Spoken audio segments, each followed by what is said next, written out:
क्या कहा? नहीं समझ में आया? ये निश्चय पत्र क्यों लिखाए जा रहे हैं कोर्ट में, कोर्ट स्टाम्प पेपर पर?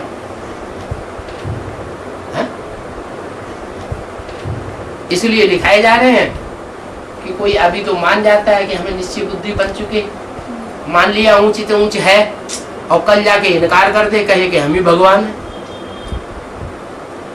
ऐसे निकल रहे हैं कि नहीं? निकल रहे।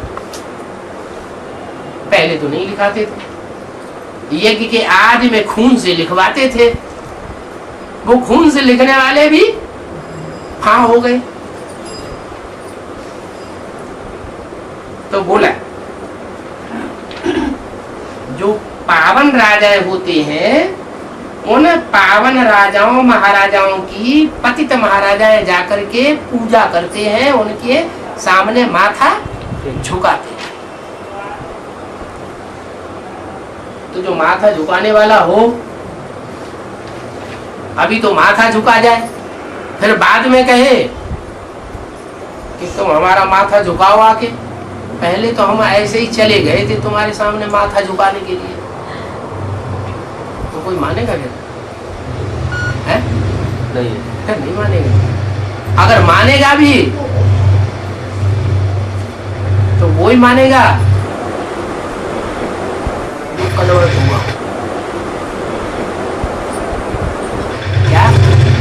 स्वधर्मे निधनम से परधर्मो भयावह। अपने धर्म से नीचे, धारणा से नीचे गिर गया। तो बोला वो महाराजाओं के महाराजा हुए ना, जिनके सामने माथा डुबाते, सब महाराजा वही महाराजाओं के महाराजा हुए ना, जिनके सामने सब माथा झुकाते। और जितने भी देवताएं हैं, 33 करोड़ देवताएं, उन सब देवताओं में से एक भी ऐसा नहीं है जिसकी ग्लानि शास्त्रों में न हुई हो। सिर्फ एक ही लक्ष्मी नारायण ऐसे हैं जो नर से नारायण बनते हैं, विश्व के महाराजन बनते हैं, उनकी कोई ग्लानि शास्त्रों में नहीं। तो वही सबसे ऊंचे के ऊंचे हुए ना, उनके मुकाबले और सब नंबरवार नीचे हुए। पतित महाराजा है, पावन की जाकर पूजा करते हैं, तो वो महाराजाओं के महाराजा हुए। बाप कहते हैं तुम पूज्य पवित्र महाराजा थे, फिर अभी आकर के पुजारी बन गए। कब थे? तुम पूज्य थे, अब पुजारी बन गए। कब की बात बताई पूज्य थे? सतयुग की आदि में, जब संगम युग का सबसे ऊंचा चरण चल रहा था, स्वर्णिम संगम युग, उसमें तुम महाराजा थे,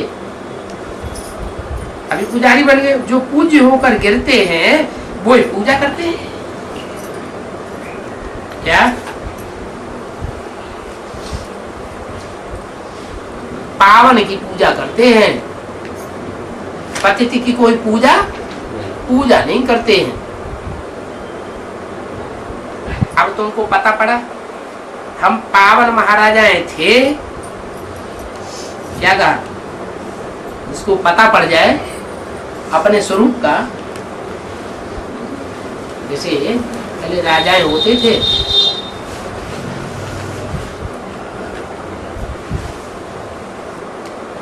अपने बच्चे को देखते थे कि अब वयोवृद्ध हो गए महाराजा हैं, तो वो अपने बच्चे को लिख करके ताबीज बांध देते थे। अगर ऐसी कोई आशंका देखी कि हमारे वयोवृद्ध होने की वजह से कोई राजा ही हड़प लेगा, तो जो अपना बच्चा होता था उसको ताबीज बांध देते थे। बाबा उसको कहते हैं लॉकेट। कहाँ बांध देते? ताबीज कान में कि नाक में? गले में बांध देते। ये परंपरा कहाँ से पड़ी? सभी परंपराएं कहाँ से पड़ती हैं? संगम में पड़ती हैं। शिव बाबा जब आते हैं तो जिस बच्चे को मुकर्रर रूप में आकर के विश्व का मालिक बनाना होता है, वो बच्चा अगर कहीं इधर उधर संसार में विलम जाए। यज्ञ के आदि में कोई व्यक्ति ऐसा था जो बाद में पता ही नहीं चला कहां चला गया। कोई था या नहीं था? ऐसे ऐसे बच्चे थे जो मम्मा बाबा को भी डायरेक्शन देते थे, ड्रिल कराते थे, टीचर बन करके बैठते थे। हम समझते थे ये तो बहुत अच्छा नंबर माला में आवेंगे, वो भी गुम हो गए। तो गुम हुए ना, तो उन गुम हुए बच्चों के कंठ में वो लॉकेट डाल दी। किसने? है शिव बाबा ने। कौन सी लॉकेट डाल दी है? अरे वो संस्कृत गीता में भी तो लिखा हुआ, मैं आता हूं तो सबसे पहले ये ज्ञान किसको देता हूं? है सूर्य को देता हूं। तो वो सूर्य जिससे सूर्यवंशी पैदा हुए, सबसे ऊंचा वंश पैदा होता है, वो ज्ञान सूर्य यज्ञ के आदि में जिसमें परमात्मा से मैंने पहले पहले प्रवेश किया, वो कहां गया? ब्रह्मा के साक्षात्कारों का जिसने रहस्य सुनाया, किसी को पता नहीं। लेकिन ऐसे नहीं कि वो गुम हो गया है तो गुम ही बना रहेगा। क्या शिव बाप ने उसके गले में क्या बांध दिया है? लॉकेट बांध दिया। नाम क्या रखा है? सच्ची गीता लॉकेट। होते हैं भक्ति मार्ग में लॉकेट का छोटा रूप बनाते हैं और उसको ताबीज में बंद करते हैं और गले में भक्ति मार्ग में बांध लेते हैं। ये जो परंपराएं हैं वो कहाँ की परंपराएं? शिव बाबा ने ये परंपराएं इस समय डाली। तो वो गीता यज्ञ के आदि से ही वो बच्चा भला शरीर छोड़ देता है, यज्ञ छोड़ के चला जाता है, तो जहां कहीं भी जाके जन्म लेगा उसके कंठ में वो ताबीज, वो लॉकेट पड़ी रहती है। जब टाइम आता है, ज्ञान लेता है, तो ताबीज खुलने लगता है। वो कंठ में से वो ज्ञान सारा खुलने लगता है। तो बोला पतित पूजा करते हैं पावन की,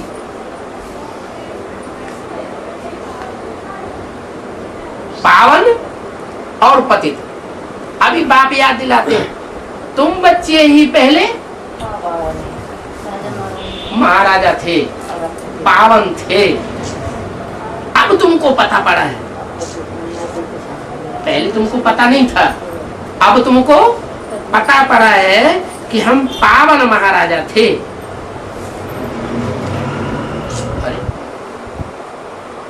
कोई महाराजा का बच्चा जंगल में खो गया हो और वो भेड़ियों के साथ रहने लगा हो बचपन से ही, और भेड़िए उसको खाना भूल गए हो, अपनी जो उनका रहने का जो होती है, क्या कहते हैं उसे, मांद, उस मांद में रख दिया हो, तो भेड़ियों के साथ रहते रहते वो बच्चा भी क्या बन जाता है? भेड़ियों जैसे स्वभाव संस्कार का बन जाता है।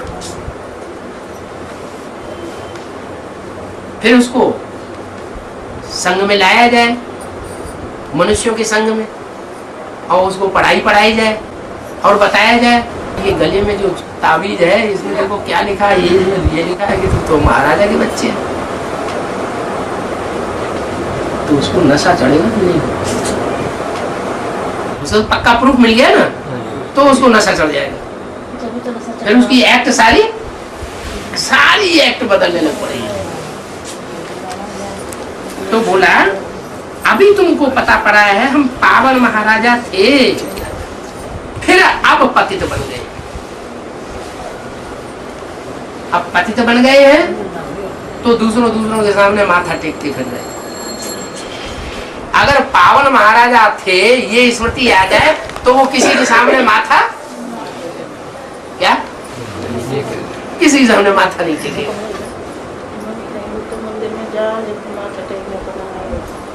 बहुत दान पुण्य करते हैं तो राजाओं के घर में, बहुत साहूकारों के घर में जाकर जन्म मिलता है। ये तो 63 जन्म की गति रही ना। 63 जन्म में भक्ति मार्ग में जिन्होंने बहुत दान पुण्य किया, तो अगले जन्म में जाकर के कहाँ जन्म लेते हैं? पिछले जन्म के दान पुण्य के प्रताप से कोई महाराजा के घर में जन्म मिल जाता है। ये तो भक्ति मार्ग की बात है। लेकिन इस बात की परंपरा कहाँ से शुरू होती है? संगम युग। वो दान पुण्य तो करते हैं स्थूल चीजों का, स्थूल धन संपत्ति का, तो एक जन्म के लिए प्राप्ति होती है। और यहाँ संगम युग में तो जो अविनाशी ज्ञान धन है, गुणों का धन है, शक्तियों का धन है, वो अविनाशी ज्ञान धन परमात्मा बाप सुप्रीम सोल आकर के हम बच्चों को देते। और ये धन जो अविनाशी धन है, ज्ञान रत्नों का, गुण रत्नों का, शक्तियों का, वो जितना जितना हम दूसरों को बांटेंगे तो रिजल्ट क्या होगा? उतने बड़े राजा महाराजा 21 जन्म तक बनते रहेंगे। वो भक्ति मार्ग में एक जन्म बनते हैं, एक जन्म दान पुण्य करते हैं तो एक जन्म महाराजा बनते हैं। क्या ऐसी ऐसी तपस्या करते हैं, ऐसा ऐसा त्याग करते हैं तो तप कर राजा बनते हैं। और राजा एक जन्म बन के फिर प्रारब्ध भोग ली, खलास हो गया। तप कर फिर राजा बन करके पाप करते हैं, क्योंकि देह अभिमान तो होता है ना द्वापर युग में, कलयुग में पाप करते हैं। पाप करके फिर नरक में क्या नरक में गिरते हैं। तप कर राज कर नरका। जो नरक में गिरते हैं तो जरूर उन्होंने फिर तपस्या की होगी ना। वो तपस्या किसने सिखाई आकर शुरुआत में? वो शिव बाबा आकर के अभी तपस्या करना सिखाते हैं, दान पुण्य असली करना अभी सिखाते हैं। ऐसे पुण्यात्मा तुम्हारे जैसे और दुनिया में कोई नहीं बनते। ऐसे महादानी तुम्हारे सिवाय और कोई बनते नहीं है। इसलिए बाबा कहते हैं खूब दान करो, क्या कंजूस नहीं बनो कि ज्ञान सुन लिया और घर में बैठ गए, या दूसरों को सुनाने लग पड़े हम बड़े प्रकांड विद्वान हैं, और उनको अपना चेला बनाना शुरू कर दिया। यही ज्ञान सुनाया, यही उसकी प्रारब्ध लेना शुरू कर दिया। नहीं, दे कुएं में डाल, क्या कोई इच्छा नहीं।